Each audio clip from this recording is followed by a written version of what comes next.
ಕರ್ನಾಟಕದ ಅಚ್ಚುಮೆಚ್ಚಿನ power star Puneeth Rajkumar Appu ಅವರ ಬಾಲ್ಯ, ನಟನೆ ಮತ್ತು ಸಮಾಜಮುಖಿ ಕಾರ್ಯಕ್ರಮಗಳ ಕುರಿತಾದ ಕೆಲವು ಆಸಕ್ತಿಕರ ಹಾಗೂ ಅಪರೂಪದ ಸಂಗತಿಗಳು ಇಲ್ಲಿವೆ.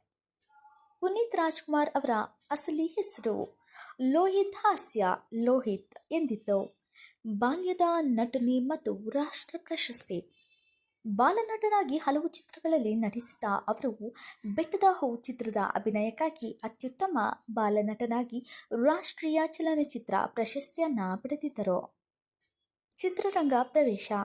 ತಮ್ಮ 6ನೇ ತಿಂಗಳ ವಯಸ್ಸಿನಲ್ಲಿಯೇ ದಾದೆ ದೊಡ್ಡಕಮ್ಮು ಎಂಬ ಚಿತ್ರದಲ್ಲಿ ಕ್ಯಾಮೆರಾ ಮುಂದೆ ಕಾಣಿಸಿಕೊಂಡಿದ್ದರು.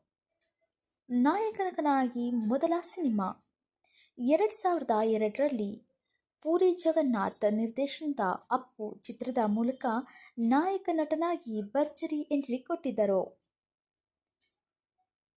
ಈ ಚಿತ್ರದ ಯಶಸ್ಸಿನ ನಂತರ ಅಭಿಮಾನಿಗಳು ಅವರನ್ನ ಪ್ರೀತಿಯಿಂದ ಅಪ್ಪು ಎಂದು ಕರೆಯಲಾರಂಭಿಸಿದರು. ಸಮಾಜಮುಖಿ ಮತ್ತು ಗುಪ್ತ ದಾನಗಳು. ಪುನೀತ್ ರಾಜ್‌ಕುಮಾರ್ ಅವರು ಪ್ರಚಾರ ಬಯಸದೆ ನಿಶ್ಶಬ್ದವಾಗಿ ಅಪಾರ ಸಮಾಜ ಸೇವೆ ಮಾಡಿದ್ದರು. ಅವರ ಮರಣದ ನಂತರವೇ ಹೊರಬಂದ ಮಾಹಿತಿಗಳಂತೆ ಅವರು 45 ಉಚಿತ ಶಾಲೆಗಳು, 26 ಅನಾಥಾಶ್ರಮಗಳು, 16 ವೃದ್ಧಾಶ್ರಮಗಳು ಮತ್ತು 19 ಗೋಶಾಲೆಗಳನ್ನು ನಿರ್ವಹಿಸಲು ಹಾಗೂ ಬೆಂಬಲಿಸಲು ಸಹಾಯ ಮಾಡಿದ್ದರು. ಮಕ್ಕಳ ದತ್ತು. ಸುಮಾರು 1800ಕ್ಕೂ ಅಧಿಕ ಮಕ್ಕಳ ವಿದ್ಯಾಭ್ಯಾಸದ ಜವಾಬ್ದಾರಿಯನ್ನು ಅವರು ವಹಿಸಿಕೊಂಡಿದ್ದರು. ಇತರೆ ವಿಶೇಷ ಸಂಗತಿಗಳು. ಗಾಯನ ಪ್ರತಿಭೆ. ನಟನೆಯಷ್ಟೇ ಅಲ್ಲದೆ ಅತ್ಯುತ್ತಮ ಹಿನ್ನೆಲೆ ಗಾಯಕರಾಗಿಯೂ ಗುರುತಿಸಿಕೊಂಡಿದ್ದ ಅವರು 50ಕ್ಕೂ ಹೆಚ್ಚು ಹಾಡುಗಳಿಗೆ ಧ್ವನಿ ನೀಡಿದ್ದಾರೆ. ದೂರದರ್ಶನ ನಿರೂಪಣೆ.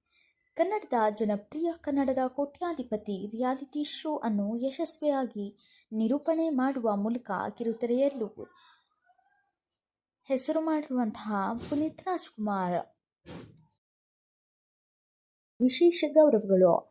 ಕರ್ನಾಟಕ ರತ್ನ ಮರಣೋತ್ತರ ನವೆಂಬರ್ 1, 2022ರಂದು ಕರ್ನಾಟಕ ಸರ್ಕಾರ ಅತ್ಯುನ್ನತ ನಾಗರಿಕ ಪ್ರಶಸ್ತಿಯನ್ನು ಇವರಿಗೆ ನೀಡಲಾಯಿತು. ರಾಷ್ಟ್ರೀಯ ಚಲನಚಿತ್ರ ಪ್ರಶಸ್ತಿ.